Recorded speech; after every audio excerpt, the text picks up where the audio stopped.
이 세상이 우는 사자처럼 두루 다니며 삼킬 자를 찾는다라는 말을 많이 들었습니다. 무서운 말인데 별로 안 무섭죠. 들어도 어떻게 하면 무서워질까 좀 고민을 해봤더니 사자한테 한번 물려봐야 그때 무서워지지. 아무리 말로만 우는 사자가 삼킬 자를 찾는다라고 해봤자 별로 이렇게 겁을 안 먹는 것 같아요. 근데 실제로 정말 무서운 거는 겁이 나는 상황이 아니라 내가 지금 무너지고 있는데 심각하지 않은 거, 이게 정말 무서운 거죠. 요즘 그런 거 많이 느낍니다. 여러분이 지금 그냥 이렇게 방치해서 흘러가는 대로 흘러가게 되면 절대 안 돼요. 어차피 그 인간은 죄인이고 그 어떤 사람도 실력은 없습니다.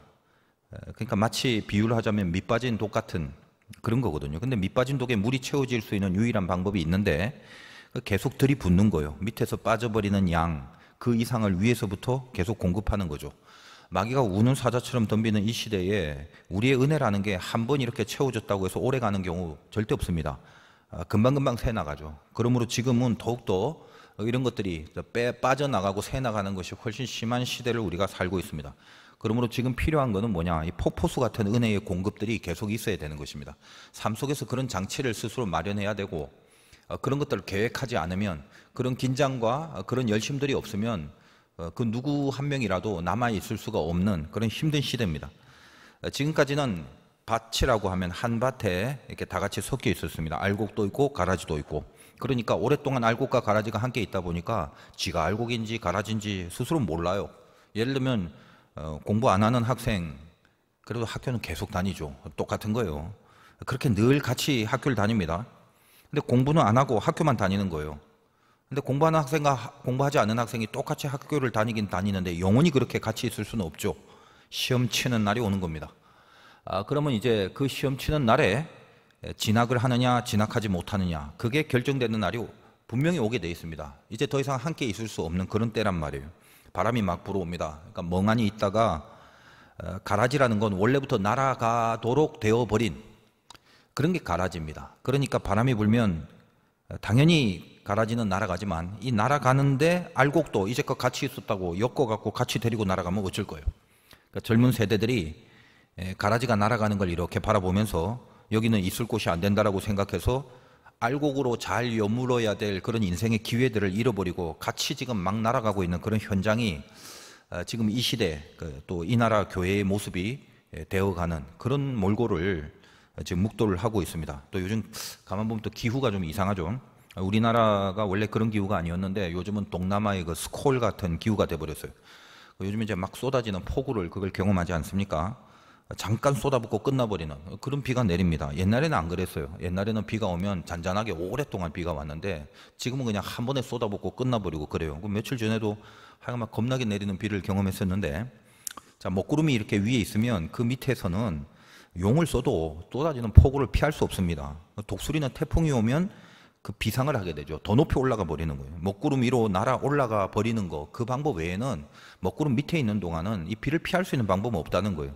그 위로 날아가 오른다는 거 도약이라고 그러는데 무슨 뜀틀 같은 경기를 보면 전속력으로 달려요. 전속력으로. 근데 전속력으로 끝까지 달리는 건 뜀틀이 아니에요.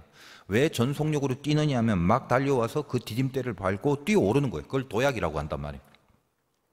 신앙이라는 것도 이런 도약이 필요합니다. 이 시대 더욱더 그렇습니다. 날아가 버리면 안 돼요. 날아 올라가야 됩니다.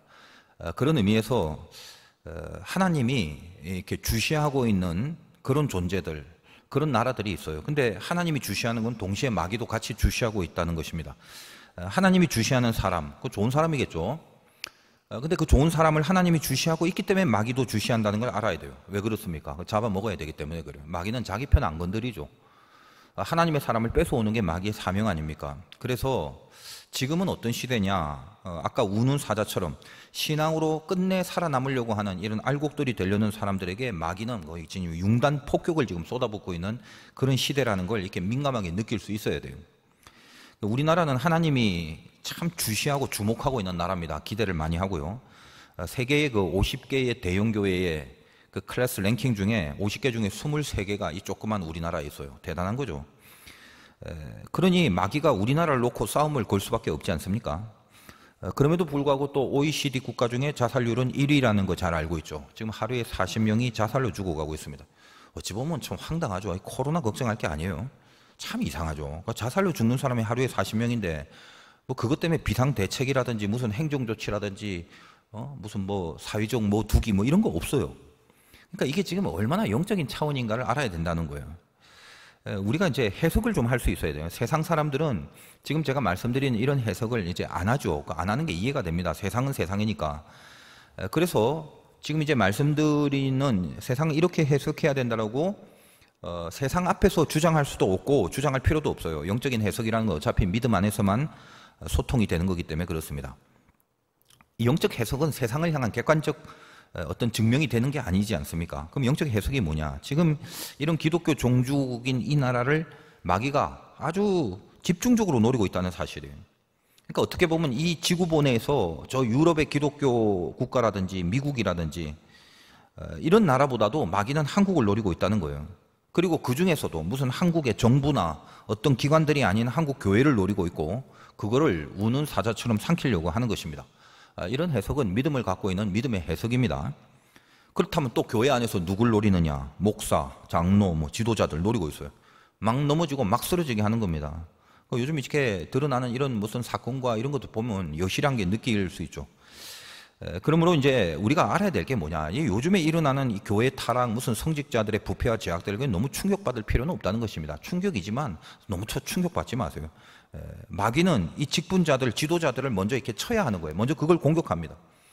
평민들, 평신도들은 안 드러날 뿐이란 말이죠. 그러니까 집중적으로 공격하는 타켓이 지도자입니다. 지구 중에 한국, 한국 중에 교회, 교회 중에 지도자. 어쩔 수 없는 이거 시퀀스예요, 이게. 그러니 어떻게든지 간에 모든 싸움이 그렇죠. 대장 치면 끝나는 거잖아요. 옛날에 뭐 삼국지 같이 중국 대륙의 거대한 군사들의 싸움들이 다 싸우지 않죠. 대장 한 명씩 나왔고 이기면 그 편이 다 이기는 거예요. 그래서 다윗과 골리앗의 싸움이 있지 않습니까? 우리가 사명을 갖고 뛰는 사람들 정말 명심해야 됩니다. 목사님 저 같은 사람도. 여러분 직분이라는 거는, 직분이 주어졌다는 건 일을 잘 하려고 혹은 또 일을 잘 하라고 그런 의도와 목적을 갖고 사람에게 주는 게 아니란 말이에요. 그래서 지금 참 부탁드리고 싶은 게 뭐 직분이 있는 사람은 좀 교회에서 일을 좀 잘하려고 하지 말라는 거예요. 사실 그렇죠. 여러분들이 일을 잘할 실력이 있었으면 삼성이나 현대에서 모셔갔지 그 교회에서 직분을 줬겠어요? 그러니까 직분자의 유일한 사명이 뭐냐? 내가 교회에서 주의 이름으로 직분을 받았다면 내 사명은 일을 잘하는 게 아니라 마귀로부터 자기를 철저하게 지키는 거예요. 그게 가장 우선된 일이거든요. 근데 문제가 뭐냐? 정작 해야 되는 그 일은 실패해요. 그 일은 관심이 없고 교회는 열심히 경영해서 커지고 돈도 많아지고 사람도 많아지고 그랬는데 결국 수장들이 혹은 지도자들이 혹은 먼저 믿은 사람들이 마귀의 종노릇을 열심히 수행하고 살아간다는 그런 사실입니다. 하나님이 모세를 택할 때 일을 잘하는 사람이라서 뽑은 게 아니죠. 아예 광야로 데려갑니다. 파김치를 만들어버려요. 그러니까 아무것도 없어서 지팡이를 짚고 걸어갈 수밖에 없는 그때쯤이나 돼서야 모세를 부르시지 않습니까? 이 깊은 의도를 알아야 돼요. 예수님이 바리새인이나 사두개인 같이 그런 유대 지도자들을 아주 적나라하게 꾸짖는 이유가 뭡니까? 자기 의거든요. 자기 의. 딱 그거 하나요. 겉으로 보여지는 모습이 조금만 커지고 세지면 금방 드러나는 게 뭐냐면 이 자기 의라는 것입니다. 왜 그럴까요? 왜 이 죄성이 생겼을까? 선악을 분별하는 일에 하나님과 같아지는 그 원죄의 생리가 딱 그거거든요. 자기 의라는 거예요. 사람한테 의가 어디 있어요? 근데 내가 선하다고 생각되면 그게 진짜 선이라고 스스로 여겨지는 교만이 안에 생깁니다. 자기가 그게 교만인지도 몰라요. 의라고 믿어버려요. 그러니까 자기가 스스로 선이라고 생각을 하면서 그거를 스스로 교만하게 여기는 그 순간 하나님이 없어지는 거죠. 그러니까 하나님이 없어진다는 건 뭐냐? 하나님으로 인한 의, 그게 성경이 말하는 의입니다. 그 의밖에 없어요. 하나님으로 인한 의. 그게 핵심인데 주님 때문에 확보된 그 은혜의 의로움, 이게 아니라 자기가 만들어낸 자기로 인한 자기의 의, 그거죠. 이게 겁나는 겁니다. 자기 의가 이 안에 들어차버리면 아무리 성경을 읽고 아무리 뭐 묵상을 해도요, 자기 의를 위해서 그걸 읽고 자기 의를 위해서 적용을 하고 자기 의를 위해서 묵상을 하게 돼요. 그리고 자기 의가 있으면 기도를 아무리 해도 자기 의를 살리는 기도, 그걸 하게 되고 눈물을 아무리 흘려도 자기 의를 표현하는 눈물이고 무슨 섬김, 구제, 뭐 헌신, 봉사, 별짓을 해도 결국은 자기 의 때문에 하게 되는 거거든요. 자, 그러면 그런 모습 보면서 사탄은 저 멀리서 흐뭇하게 웃으면서 야, 잘하고 있다. 열심히 살아라. 그러면서 응원을 해주게 됩니다. 예수님의 구원 사역의 가장 중요한 영성이 뭐냐? 그거죠. 자기 의를 죽이는 그 사역, 그게 십자가 사역이었단 말이에요. 그것이 이미 모세 때부터 보여진 하나님의 뜻이었다는 거죠. 구약은 모세, 신약은 예수로 영적인 연결이 되지 않습니까? 저번 시간에 모세가 이제 자기 의가 다 사라질 때쯤 돼서 기력이 쇠진했을 때, 그때 하나님이 부르셨는데 내가 누군지를 질문하잖아요. 모세라는 인생의 가장 기본적인 그리고 근본적인 정체를 하나님이 저번 시간에 말해줍니다. 아, 너는 키가 몇이고 지금 나이가 얼마고 뭐 고향이 어디고 뭐 학력이 어떻고 자격증이 몇 개고 네 가문은 어떻고 그런 거 언급 하나도 안 하세요. 그거는 너가 아닌 거예요. 너가 누군지 아냐? 뭐라고 하십니까? 너는 내가 반드시 너와 함께하는 그 존재다. 이래버립니다. 이건 모세에게 적용된 정체가 아니라 오늘날 하나님의 은혜를 입고 하나님을 믿고 있는 하나님의 자녀들 모두의 정체죠. 이게 얼마나 든든한 약속인지 몰라요. 저나 여러분이 누구라고요? 뭐 키, 나이, 학력, 뭐 가문 이거 따지지 말고요. 그 전에 내가 누구냐 이거 분명히 해야 된다고 그랬죠. 반드시 하나님이 함께하는 존재, 이게 나다 이겁니다. 그걸 잊지 말아야 된다는 거예요. 무슨 나 그럴 자격이 없는데 조건이 안 되는데 지금 내 상태 내가 보면 아는데 그런 거는 일단 생각하면 안 돼요. 생각하지 말라는 게 아니라 처음부터 그 생각하면 안 되는 거예요. 그런 거 생각하다가 우리는 소망이 없어요. 그런 거 생각하다가 어떻게 하나님이 우리와 함께 하겠습니까? 그럴 수 있는 자격과 실력은 우리에게 1도 없단 말이에요. 그러므로 일단 은혜라는 건 뭐냐면 신분을 확보해야 되는 거예요. 신분을 확보하고 나서 실력으로 들어가야지, 실력 따지면서 신분을 확보하는 거, 이건 하나님의 방법이 아니고 이건 하나님의 의를 얻는 그런 순서가 아니란 말입니다. 그러니까 여러분 한번 생각을 해보세요. 하나님이 반드시 함께하는 존재라는 걸 분명히 믿는다면, 그러니까 그 은혜, 그걸 믿는 은혜가 진심이라면 무슨 생각을 하게 될까요? 하나님이 지금 나하고 함께한대. 나 같은 사람에게 함께하는 게 진짜래요. 이게 내 상태가 어떻든지 간에. 근데 이걸 정말 내가 믿는다면, 이 복음에 진짜 감사가 있다면요, 아 그래? 아싸, 전능하신 이제 하나님의 그 능력이 나와 함께 한다고 했으니까 도둑질해도 멋있고 티 안 나게 할 수 있고, 죄를 져도 티 안 나게 짓고 기가 막히게 사기를 치고도 살 수 있겠다. 혹시 그런 생각이 들 수 있겠습니까? 혹은 뭐 그 정도는 아닐지라도 어차피 하나님이 뭐 먼저 나한테 말했잖아. 나는 가만히 있었는데 반드시 나와 함께 하신다고 했으니까 내가 오라고 한 것도 아닌데 뭐 그게 복음이고 은혜라며. 그러면 어떤 경우라도 함께 하신다면 나는 가만 보면 지옥 갈 일은 없을 것이고. 왜? 내가 부른 게 아니잖아. 그러면은 뭐 이렇게 적극적인 죄는 안 짓더라도 막 대강 적정선에서 죄를 좀 짓거나 아니면 내가 하고 싶은 대로 좀 살아도 그렇게 뭐 지옥 갈 일은 없겠네. 좀 편한 것 같다 마음이. 만약에 이제 그런 생각이 든다면 그거는 이제 그것도 분명히 뭔가가 반드시 함께하는 상태인 건 맞는데 결코 이제 하나님일 수는 없다는 것만 알면 돼요. 그러니까 저나 여러분에게 하나님이 반드시 함께한다는 것이 어떻게 증명이 돼야 되냐 하면, 죄에 지면 속상하고 죄를 이기면 감사하고 기뻐지는 그런 심령으로서 증명할 수 있는 것입니다. 그리고 덧붙여 한 가지 더, 절대 포기하지 않는 거예요. 7번 넘어져도 다시 일어나는 생명이 있는 거죠. 그 생명이 어디서 생긴 겁니까? 내 안에 생명의 주님인, 그 생명의 주인이 되는 주님, 그분이 내 안에 있기 때문에 다시 일어나게 되는, 이건 내 의지가 아니에요. 이건 내 실력이 아니란 말이에요. 왜 7번 넘어져도 또 일어날 수밖에 없는가? 내 안에 이미 들어와서 반드시 함께 하신다는 그 주님 안에 있는 생명이 내 안에서 그 생명력이 발휘되는 거거든요. 그게 하나님이 함께 하시는 증거란 말입니다. 무슨 말이냐면 지금 이제 고인이 돼서 참 안타깝는데, 저 개인적으로 그 애플의 스티브 잡스가 살아생전 어떤 인재를 발견하면요, 쓸만하다, 괜찮다 싶으면 하여간 자기 회사로 끌어오려고 무지하게 힘을 썼다더라고요. 근데 아무리 힘을 써도 안 간다라고 하면 포기를 하지 않는데요.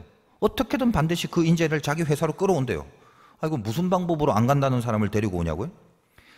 그 사람이 일하는 그 회사를 사버린대 그냥. 저는 그런 생각을 한번 해봐요. 우리가 저나 여러분이 생명의 능력을 얻으려면 그 생명을 어디서 구할 거예요? 그걸 막 찾아다니고 구할 필요도 없고 그럴 수 있는 수준과 실력도 안 돼요. 그러나 생명을 지니고 계신 주님을 내 안에 모시면 그분 안에 있는 생명이 내 안에 있게 되는 거죠. 그러면 그 생명력이 나의 의지나 나의 실력과 조건과 상관없이 발휘가 될 수밖에 없다는 거예요. 그래서 오늘 낮에도 말씀드렸지만 예수를 영접하고 주님을 내 안에 모시는 그 작업, 내 안에 예수 그리스도를 주인으로 계속적으로 지키는 것, 이것처럼 중요한 신앙이 없다라는 것입니다. 모세가 이제 오늘 자기를 부르신 하나님께 질문을 합니다. 오늘 이제 2절인데 달랑 13절을 한번 봅니다. 모세가 하나님께 아뢰되 내가 이스라엘 자손에게 가서 이르기를 너희의 조상의 하나님이 나를 너희에게 보내셨다 하면 그들에게 내게 묻기를 그의 이름이 무엇이냐 하리니 내가 무엇이라고 그들에게 말하리까. 그러니까 저번 시간에는 모세가 자기 정체를 이제 들었죠. 알겠다, 오케이 해놓고, 그러면 그 사람들이 출애굽시키러 내가 갔을 때 당신을 보낸 그 신이 뭐냐? 분명히 물을 거다 이 말이에요. 그럼 뭐라고 얘기를 합니까? 당신 이름을. 이런 얘기죠. 이름이라는 건 그 당시만 해도 어떤 신의 이름이 다 있는데, 그 신의 이름이라는 건 그 이름을 통해서 그 신의 어떤 존재나 속성을 설명해 주는 그런 어떤 구실을 합니다. 여러분, 애굽이라는 건 다실론이란 말이죠. 별의별 신이 다 있어요. 뭐 오죽하면 개구리 신도 있고요, 뭐 파리 신, 그 기어다니는 이신 막 이런 거, 뭐 강신, 뭐 하여튼 뭐 해신, 달신 별게 다 있어요. 애굽의 재앙들이라는 게 이제 나중에 다루게 되겠지만, 재앙 자체의 괴로움은 뭐 그것도 의미가 있고 그것도 중요한 거지만, 사실 내면의 그 9가지 재앙은 뭐냐면 애굽을 관리하고 주장하고 있는 모든 신들을 향한 하나님의 심판을 말하는 거예요. 그래서 우리가 뭐 개구리가 튀어나오고 이가 튀어나오고 이런 모든 것들이 뭘 상징하냐면 그 애굽 땅을 주관하고 있는 보이지 않는 우상의 신들에 대한 현현을 말하는 것입니다. 그것을 재앙으로 해석을 하고 그것으로 인하여 재앙이 내린다라는 것을 상징화하는 거거든요. 그래서 여러분, 뭐 개구리 신 같은 건 헤케트라고 그러고, 개구리처럼 생겼어. 파리도 신이래. 하트콕이라는 신이 있단 말이에요, 애굽에는. 여러분 뭐 알지 모르겠는데 노벨상을 수상한 소설이라면 꽤 유명하죠. 윌리엄 골딩이라는 사람이 쓴 파리대왕이라는 책이 있는데, 무슨 어린 소년들이 뭐 무인도에 표류한 그런 겁니다. 근데 그 파리대왕이 뭐냐라고 했을 때, 그게 이제 바알세불, 성경에 있죠. 이 바알이라는 게 왕이고 세붓이라는 말이 파리란 말인데, 그 바알세불이 파리대왕이에요. 하여간 그런 그 애굽의 우상신의 그런 문화로 인해서 아마 그들도 틀림없이 수많은 신들을 알고 있기 때문에, 야 모세야, 너를 보낸 그 신의 이름이 뭐냐? 라고 물을 겁니다. 뭐 파리같이 생겼냐, 무슨 황소같이 생겼냐, 지렁이같이 생겼냐, 뭐 알고 싶었겠죠. 바로 그때에 하나님이 처음으로 모세에게 당신의 이름을 말씀하십니다. 오늘 이 본문은 사실 그 구약 성경에서 굉장히 그 중요하고, 하나님의 자기 자신의 이름의 첫 그 소개라고 할까, 얼마나 의미가 있는 부분인지 모릅니다. 나는 스스로 있는 자다, 이렇게 얘기를 해요. 그 원래의 원문이 있겠지만 한국말로 나는 스스로 있는 자다라고 번역한 게 오랜만에 참 마음에 드는 번역입니다. 제 개인적으로는. 오늘 아침에 요한복음 때도 설교했지만, 신약시대 가면은 예수님이 에고 에이미, 나는 뭐다, 즉 I am 이라는 표현을 자주 하십니다.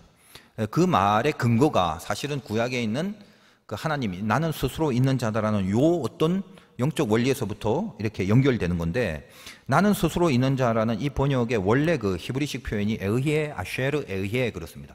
그래서 에흐예라는 말이 이제 I am이고, 그냥 우리 영어식으로 하면 I am that I am 이 말이에요. 무슨 말입니까? I am that I am이라는 게, 비동사라는 것은 뭐뭐이다라는 불완전 자동사로도 쓰이지만 완전 자동사로서는 존재하다죠. 앞에 am은 불완전 자동사고 뒤에 am은 존재하다. 그러니까 I am that I am, 나는 뭐다, that I am, 나는 존재하는 것이다, 이렇게 말입니다. 그걸 제일 쉽게 번역하면 나는 나다, 이거 나는 존재자다, 그겁니다. 나는 존재 자체다, 뭐 그런 말이에요.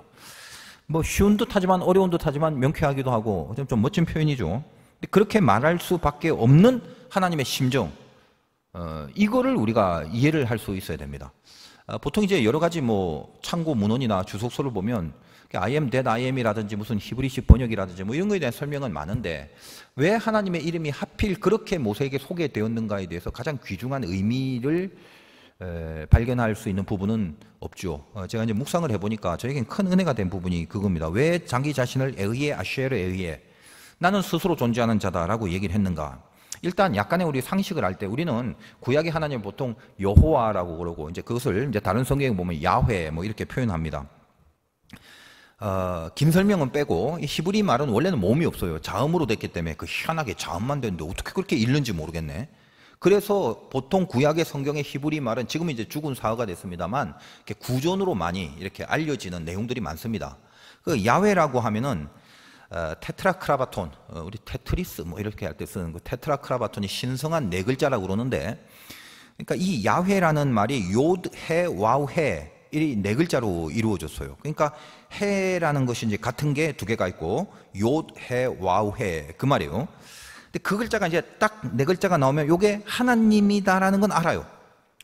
성경을 읽을 때 하나님이다는 건 아는데, 그래서 얼핏하게 자 요해 와우해 뭐 이렇게 얼핏하게 발음하면 대강 야우해 뭐 이 정도는 될 거다라고 유추를 하는 거죠. 그러나 정확하게 어떻게 딱 저들이 옛날부터 어떻게 이 글자를 발음했는가라는 정확한 발음은 사실 알 수는 없어요.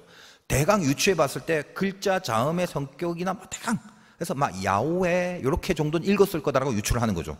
자, 그럼 이게 야훼라는 글자가 딱 나왔을 때 야훼라고 읽냐? 실제로 발음은 그렇게 안 해요. 왜? 하나님의 단어이기 때문에 감히 인간의 입으로 하나님의 이름을 부를 수 없는 거예요. 그래서 나의 주라고 표현하는 게 아도나이라는 말이 있는데 그게 주라는 표현이에요. 그 글자가 나오면 속으로는 야훼인 줄 알면서도 겉으로 입으로는 아도나이라고 읽었단 말이에요. 그러니까 야훼라는 자음에 시간이 점점 지나면서 아도나이, 오나이, 오아이라는 몸이 살짝 섞여 들어가면서 야훼와 아오이가 이렇게 딱 되면서 여호와라는 식의 발음이 돼버리고 시간이 많이 지난 뒤에 여호와라는 이름으로 이 하나님의 테트라그라바톤이라는 글자가 읽혀지기 시작했다라는 사실입니다. 근데 뭐 이런 얘기를 뭐 상식적으로 아는 것도 중요하지만 이 야훼의 어원의 하야라는 말인데 이게 진짜 존재하다라는 뜻을 갖고 있어요. 그러니까 다 빼고 하나님이 자기 자신을 나는 스스로 있는 자다라고 이야기를 한 가장 중요한 것은 뭐냐면 모든 것의 궁극의 원인이 된다라는 뜻을 의미하는 거죠. 그래서 이제 보통 이게 신학적인 용어를 쓰면 uncaused cause라고 그래요. 원인이 없는데 원인. 여러분 이 세상을 이렇게 살펴보면 세상은 움직이고 있는 거에는 다 동일합니다. 움직인다라는 것은 물리적으로 어떤 결론이 있고 이 결론을 야기하는 어떤 원인이 있어야 드디어 결론이 나오지 않습니까? 내가 있으려면 내 아버지와 어머니가 있어야 되고 그 아버지 어머니가 있으려면 할아버지 할머니가 있어야 되고 거기에 또 할아버지 할머니가 있어야 돼. 기타 등등. 어디까지 갈 거냐 이 말이에요. 이 세상이 움직이면은 움직이려는 것에 대한 어떤 원인이 있는데 그 원인도 작동을 하려면 그 원인에 또 원인이 있어야 되는 것이고 그 원인이 또 움직이려면 그 원인에 또 원인이 있어야 되고 그런 거란 말이죠. 언제까지 가야 되냐 이 말이에요. 도미노 같은 비유를 제가 많이 설명을 했습니다. 도미노를 하나 탁 건드리면 두두두둑 넘어가죠. 그럼 이 세상은 도미노가 서 있는 상태가 아니라 지금 후두둑 넘어가고 있는 상태단 말이죠. 왜? 이 세상은 움직이고 있으니까. 그러면 움직이고 있는 게 세상이라면 이걸 도미노로 비유한다면 도미노가 지금 다다다닥 넘어가고 있는 걸 말하는데 다다다닥 넘어가려면 뭘 어떻게 해야 되는 거예요? 요걸 움직이려면 뒤에 게 얘를 밀어줘야 돼. 그럼 얘를 밀어주는 얘가 움직이려면 꼭 뒤에 게 밀어줘야 돼. 그리고 이걸 움직이려면 또 뒤에 게 밀어줘야 돼. 언제까지 가야 돼? 그렇게. 그런 식으로 밀어줘야 돼, 밀어줘야 돼, 밀어줘야 돼만 하고 있다가는 끝도 없이 밀어줘야 돼만 가다가 아무것도 움직일 수 없다는 거죠. 그럼 이게 움직이려면 어떻게 돼요? 나는 누군가에 의하여 안 밀려도 돼. 나 혼자 앞에 걸 밀 수 있는 어떤 존재가 있어야 그때부터 넘어지는 게 가능한 것이죠. 이게 원인 없는 uncaused cause. 자기는 움직이지 않으면서도 남을 움직이게 하는 unmoved mover라는 표현으로 제1의 원인자라는 식의 어떤 신학적이고 어떤 철학적인 해석을 많이 합니다. 근데 정확하게 나는 스스로 있는 자다라는 표현이 그런 의미가 있는 거예요. 여러분 생각해 보세요. 그러니까 누워서 내가 어디서 났지? 아버지, 어머니, 할아버지, 할머니부터 따지고 올라가면 어디까지 올라가서 여러분을 결정할 거예요? 끝도 없죠. 끝없이 가다가 나는 지금 여기 그 생각도 못하고 있는 존재자가 아닌 모습이었을 것입니다. 그런데 지금 어떤 계속적인 운동을 통해서 내가 지금 여기에 있다. 그렇다면 어떤 한 부분에서 절대로 자기 자신이 누군가에 의하여 어떤 것에 의하여 원인받지 않고 스스로가 원인이 될 수 있는 존재가 없으면 세상은 설명할 수 없는 거예요. 우리는 그것을 하나님이라고 그럽니다. 그게 제1의 원인자라는 거예요. 그러므로 하나님은 당신 자체가 원인이에요. 이건 지금 철학적이고 물리학적인 개념을 설명하기 이전에 좀 더 깊은 심정적인 차원의 어떤 은혜가 있습니다. 그게 뭐냐면 사람이란 게 그렇죠. 각성이 생겨야 머물든지 인간이란 건 이성동 동물이기 때문에 아무리 얘기를 해도 자기 안에 각성이 생기지 않으면 액션이 나오지 않아요. 액션 나와봤자 거짓으로 하거나 하는 척 하는 거지. 목숨을 걸고 인생을 던질 수 있는 그런 액션이 사람에겐 가능합니다. 근데 뭐가 있어야 되냐면 각성이 있어야 돼. 깨달음이. 깨달음이 있어야 지성이 항복이 되고 지성이 항복돼야 감정과 의지가 컨트롤을 받게 되는 거예요. 내가 하나님의 살아계신가 존재하심에 대한 각성을 갖고 살아야 거기서부터 인생에 다가오는 모든 문제들을 해석하고 풀어갈 수 있는 힘이 거기서 생기는 거거든요. 그래야 운명을 걸고 인생을 걸고 그러죠. 하여간 하나님이 모세에게 나는 스스로 있는 자다라고 말하는 가장 근본적인 이유 중에 하나는 이런 물리학적이고 철학적이고 과학적인 존재 증명을 하는 것 말고도 더 깊은 의미에서의 심정이 있는 거예요. 그게 뭐냐? 애굽에 있는 숱한 우상들은요, 우상과 인간의 관계가 뭐냐면 인간이 원인이 되는 거예요. 그러니까 이걸 가장 쉽게 표현하면 지성이면 감천이다 이 말이에요. 그러니까 우리나라의 이 숱한 샤머니즘의 문화 속에 있었던 우리나라도 사실은 어때요? 지금도 마찬가지지만 어디 산에 가면 새벽부터 촛불 켜놓고 이렇게 물 떠놓고 지성을 드린 사람이 꽤 많아요. 어디 무슨 뭐 수능 시험만 보면 아무튼 그 학교는 겨울이 되더라도 그 엄마 아빠 뭐 할머니 할아버지 다 나와갖고 그 달달달 떨면서도 어떻게 그렇게 그 앞에서 그 염주화를 돌리거나 하면서 그렇게 기도를 많이 하는지 몰라요. 그런 지성적인 측면에서는 이게 한국처럼 뜨거운 족속이 별로 없어요. 그런데 뭐 다 빼고 사신 우상이라는 거는 간단해요. 내가 지금 다가가는 인간이 얼마나 지성을 들였느냐, 얼마나 간절하냐라는 것이 원인이 돼서 인간의 원인이 신을 움직이게 하는 거예요. 그러니까 신은 어떤 의미가 있냐면 내가 이런 원인을 제공했으니까 이 원인에 대한 지당한 결론만 나오면 신으로서의 모든 면모를 갖추게 된 거예요. 여러분, 바알과 아세라는 게 대표적으로 그거죠. 바알은 하늘의 신, 아세라는 땅의 신. 당신은 농경문화기 때문에 풍요로운 곡식을 거두기만 하면 그게 제일 좋은 거예요. 등 따시고 배부르는 게 최고의 인생을 살았던 거예요. 그러니까 풍요롭게 해달라는 거예요. 빕니다.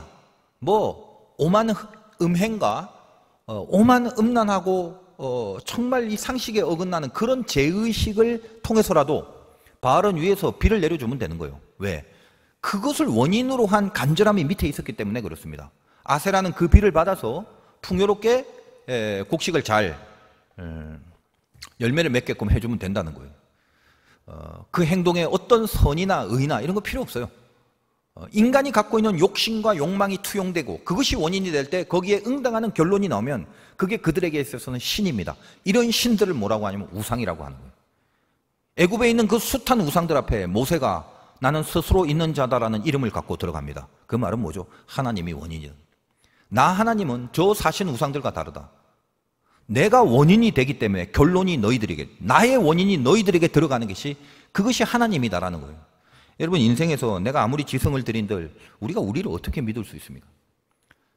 우리는 쓸데없는 길을 가려고 하고 내가 나에게 좋은 게 뭔지도 모르고 살아가는 사람들인데 차칫하다가 잘못된 벼랑으로 걸어가면 어쩔 거예요? 내가 잘못 선택하고 죽을 길, 나쁜 일, 멸망할 길을 자기도 모르게 선택을 하고 그 길로 가면 어떻게 될 거예요? 하나님 이 길로 보내주세요. 이거 주세요. 라고 간절하게 구하는 모든 것들이 조금만 지나면 절벽이고 벼랑이고 죽는 길이라는 걸 우리는 모르고 그렇게 해달라고 계속 기도를 했다면 충분히 그럴 수 있잖아요. 그럼 어쩔 거예요 도대체? 만약 그 원인 그대로의 결론이 주어진다면, 그리고 신이기 때문에 그 원인을 그대로 고스란히 반영하여 그 원인에 합당한 딱 적합한 결과만 준다면 우리는 죽는 일이 더 많겠죠. 하나님은 그렇지 않습니다. 내가 하나님 앞에 기도를 해도 나의 모든 결론은 하나님이 원인이십니다. 그러므로 하물며 아들에게 가장 좋은 것을 주지 않겠느냐라는 그 하나님의 마음이, 그것이 우리를 향하여 갖고 있는 주님의 심정이죠. 이스라엘 백성들이 뭘 구하더라도 가장 좋은 것으로 줄 아는, 다시 말하여 하나님이 원인이 돼서 하나님의 뜻이 그들에게 이루도록 되어지는 것이, 그것이 바로 스스로 있는 자다라는 얘기를 하는 것입니다. 모세가 애굽에 가서 바로를 만나서 그 이스라엘 백성들의 어떤 형편과 처지와 상황 속에서도 그들을 바다를 갈라서 애굽에서부터 끌어내는 그 모든 인도하심은 하나님이 원인이시고 하나님이 결정하신 것이고 하나님이 끌어가시는 것이기 때문에 그것은 선입니다. 그들이 끌려가는 인도함을 받는 내내 때로는 두려움과 애국 군사가 쫓아오는 황당함과 바다가 앞에 놓여있는 막막함과 또 광야를 걸어갈 때 물이 좀 없고 먹을 것이 없는 그런 결핍과 부족함을 느낀다 할지라도 그 순간순간마다 내가 원하는 그대로 하나님 왜 이걸 안 줘요가 아니라 결국 나중에 보면 가장 좋은 곳으로 준비하고 예비된 하나님이 그 원인이 돼서 결론을 줄 수밖에 없는 길로 이끄신다는 바로 그 신이 세상의 우상과는 다른 하나님이다라는 것을 모세에게 가르쳐주고 이스라엘 백성들에게 가르쳐주고 있는 거죠. 오늘 우리가 믿는 하나님이 그런 것입니다. 그래서 여러분 기도할 때 그렇죠. 우리는 늘 간절하게 기도합니다. 그리고 우리는 아직 모르고 어리석으니까 나에게 좋아라는 것을 열심히 구할 수는 있어요. 그러나 성령께서 우리의 기도를 도우시고 내가 기도하는 대상이 하나님이고 그 하나님은 나의 원인이기 때문에 나에게 하나님으로 인한 결론을 줍니다. 때로는 기도의 방향을 바꾸시기도 하고 때로는 기도에 어떤 감동을 허락해 주시기도 하고, 그래도 깨닫지 못한다면 어떤 기도를 하더라도 그 길의 끝이 나쁜 거라면 하나님은 결코 그 길로 이끌지 않죠. 그래서 우리는 마음껏 나와서 하나님 앞에 부르짖을 수 있고 내 속에 진심으로 예수 그리스도를 모시고 지키고만 있다면 예수의 이름으로 하는 모든 기도는 그런 의미에서 원인이 되신 하나님으로부터 유출되는 아름답고 선한 영광된 결론밖에 없는 것으로, 그래서 우리의 기도가 대단하며 아름다운 특권이다라는 것을 늘 말씀을 드리는 것입니다. 모세가 소개받았던 이 하나님의 이름, 우리도 그 하나님을 믿고 있습니다. 예수 믿으면서 불안해하거나 두려워하거나 또 걱정하거나 고민하지 마십시오. 내 기도가 혹시 틀리지 않았는가? 그럴 수도 있습니다. 나 틀렸다고 해서 틀린 결론이 나오진 않습니다. 내 안에 스스로 있는 하나님을 분명히 믿는 믿음만 있다면 우리들의 어떤 기도는 주님 안에서 전부 다 효험이 있는 것입니다. 이제 내 정체를 알고 하나님의 정체를 알고 그 다음부터 사명을 감당하는 모세의 이야기를 다음부터 하겠는데, 비대면으로 드리든 대면으로 드리든 여러분의 각자의 자리에서 내가 믿는 이 스스로 있는 자 하나님이 내가 믿는 하나님이다라는 프라이드와 긍지와 담대함과 또 그 깊이와 넓이를 꼭 기억하여 주시고, 여러분의 이 복잡한 세상 속에 우는 사자처럼 달려드는 사자의 공격들 속에서 반드시 내 신앙과 믿음을 지켜나가고 죄를 싸워 이길 수 있는 아름다운 승리가 있으시길 주님의 이름으로 축원드립니다.